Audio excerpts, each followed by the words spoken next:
Hello and welcome to a Smurp video, and today we are looking at X-Men XXL by Jim Lee. So the idea of this book is not to buy it as a story, it's more to buy it to appreciate the art. As you can see, this is the Jim Lee omnibus next to it, which is absolutely tiny, and just give you a kind of rough size. This is my dining room table, so it's takes up a big chunk of that. So I'm going to show you some of the pages. I'll try and show you some comparisons in terms of how this looks compared to this as well. So the book is really nice and sturdy, and pretty much, and I'll tell you what it covers in a minute as I go through it, but I just want to show you the artwork as I flick through. This is absolutely stunning. And I wasn't going to get it because I had the Jim Lee omnibuses, and just getting the Jim Lee issues didn't really appeal to me at the time when this was released. And I really didn't have any interest in it. I watched Near Mint review on it, and I found that, wow, it's absolutely amazing. And like I said before, you don't buy this book to review, you don't buy this book to read as such. You can read it. It will not be hard to read because the words are absolutely ginormous, but it's because it's such a massive book, you would really struggle to actually read it. So hence why the omnibus is what I would be reading, and this is more about just appreciating Jim Lee's talent, and it is glorious, absolutely glorious.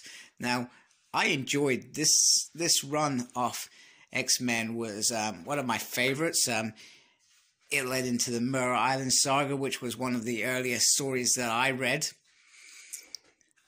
and obviously we have the beginning of the X-Men series, which came in the early 90s. And it has issues 1 to 3, which was Chris Claremont's final X-Men run. That's where he kind of said, I'm stepping back now. I'm no longer going to write X-Men stories. He come back a few times afterwards. Some of these stuff's been good since. Some of these stuff perhaps is questionable. I think Revolution was probably the questionable one. I enjoyed his New Age series with Storm's team in the early 2000s. Oh man, this is one of my favorite issues. And this, in terms of my exposure to X-Men, this is some of the first stories I read was around this, and there was 2 books released, Executioner 1 and Execution 2, and then they just stopped the story, which was a bit annoying. I think I read it in the UK. We had the Amazing X-Men comic series, which took some of the comics released in America and showcased them in there, and that's why I read the Murder Island saga for the first time, and I absolutely loved it. I love this storyline. Was one of my favorites with Rogue and all her kind of confusion. And, you know, we got some stunning artwork. I mean, just look at that. And surprisingly enough, it doesn't look like it's pushed or pressurized in this format. It just absolutely deserves to be on these massive pages. And they sit absolutely fantastic. I'm going to take you in for a close-up of that.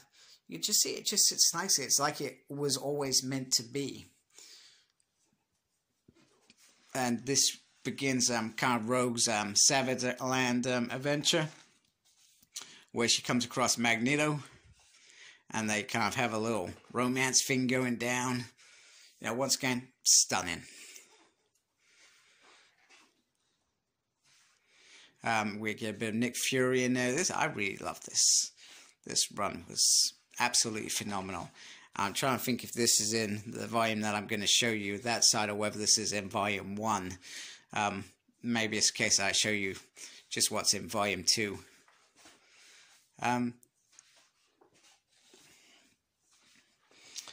So yeah, so they kind of have a thing going down, and they kind of fall in love. I don't think that's as far as it goes. As soon as oh, look at that, stunning. As soon as he kills Saladin, I think that's how you pronounce it, all bets are off. We also have the adventure, and this is before the Mirror Island saga, and where they start coming together. Basically, half the X-Men team go off into space to save Xavier, who happens to be a shape-shifting Skrull, of all the things. And the thing about this, and I'm sure there's somebody out there who can tell me, I cannot recall how it led up to Xavier, that storyline happening in terms of that bit. I can't remember that. So if anybody knows where I should be looking or go find it, please do let me know. In terms of binding, it sits really nicely there. It's very, very strong. I don't think that you would have any issues with it. And like I said, you buy this to appreciate the art, and that's basically the basis of this, is to show off these wonderful pages, and just to tell you that if you're a big Jim Lee fan, then this is the book for you, because you're just gonna enjoy the art.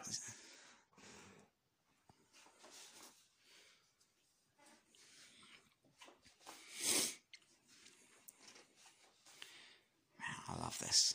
I don't know whether it was the costumes or Gamut's first real play in X-Men here that I enjoyed.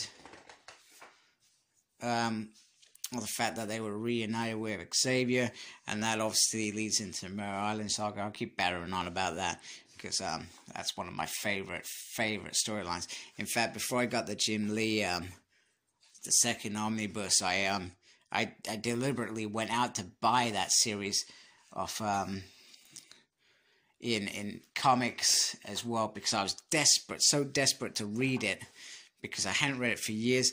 And I stupidly sold my Amazing X-Men comics. That may not have had the full story in it. It may have just had a majority of it in there. They may have cut out snippets because it was designed for kids. So, from that perspective, I was glad to get it, because I really enjoyed that. And I was so excited with Omnibus 2 when it basically said, hey, here we go. There is your favorite storyline in omnibus form. It was like the best moment. I've had obviously real life moments in life that are amazing, but you know, that was one of those brilliant moments in life where I was like, oh, I can finally read it again. I can finally read the lead up to it as well. And wow, there's so much that leads into this, and it's not just one story. And obviously, if you want to read the Mirror Island saga, if you can't get the Jim Lee Omnibus 2 this week, you can find it. So you can really, I'm trying to show you the difference in terms of how big it is. And really, I wanted to go to this page here and get there. So there it is. Look at that. Omnibus versus XXL. I'm sorry, I'm prattling on about this. It's all for the art only, not for the reading, for the art. Although if you like reading big and you can't be bothered to read this, because this looks really small now compared to that, you can do that as well. And another reason I bought this, so I think originally on pre-order it was about 80 quid. It soon shot up to well over 100 quid. And I was, like I said, debating with an arm in wherever I got this, and I've got to give a big shout out to my wife, because she paid for a portion of it, and it was on Amazon. There was a seller selling it for 50 quid new, and it came in a beautiful, well packaged box.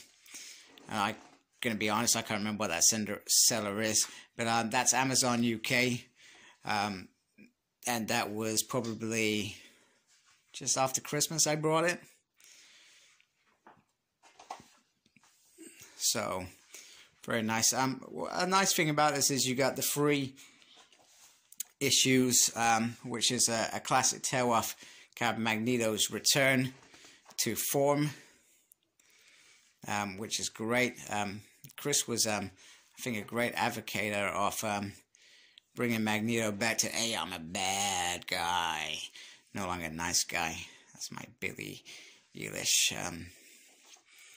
version. It was terrible. We like terrible. And, you know, we obviously got to see Psylocke go from being British to Asian, even though in my mind she still spoke British. I'm British. It's all good in Britain. Get a cup of tea, read some comics, watch Casualty. That was my Sunday night as a teenager, usually with a Spider-Man comic or an X-Men comic. Reading the Clone Wars. Oh, Mirror Island Saga. I'm gonna stop prattling on about that. But I'm hoping you're seeing how beautiful this all works. And I know this has been a long video, just me flicking through pages and not really, and just kind of babbling on. But I thought it's probably the only way that I can do this book justice is by doing this. I wouldn't probably do this with an omnibus like this, but this just feels so nice. And I think this was a poster. So, in terms of extras, we get some sketches. It's quite nice.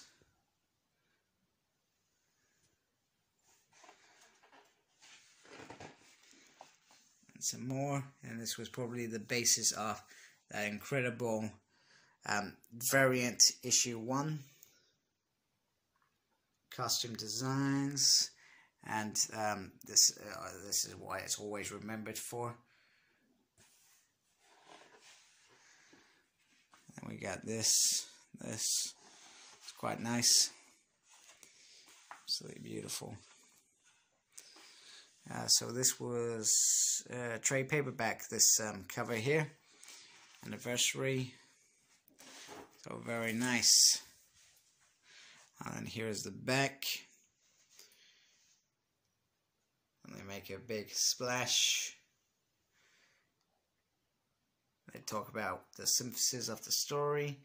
And it collects Uncanny X-Men 256 to 258, 268 to 269, 274 to 277, and X-Men 1 to 3, 1991. So just to wrap it up, this is a beautiful book. I'm glad I've got it. I'm glad that I'm seeing the art in this form. And would I like to see more of this? I'm not sure, because it's massive and it takes up a lot of room. So I'm not sure how well this fits into my collection. Certainly not on a bookcase. But it's nice to appreciate Jim Lee's work. So thank you for watching. Like, comment, subscribe. Follow me on Facebook. My page is SmurredP. Follow me on Twitter at SmurredP. No idea what I'm doing, but I'm there. And as always, embrace the geekiness. Take care. Goodbye.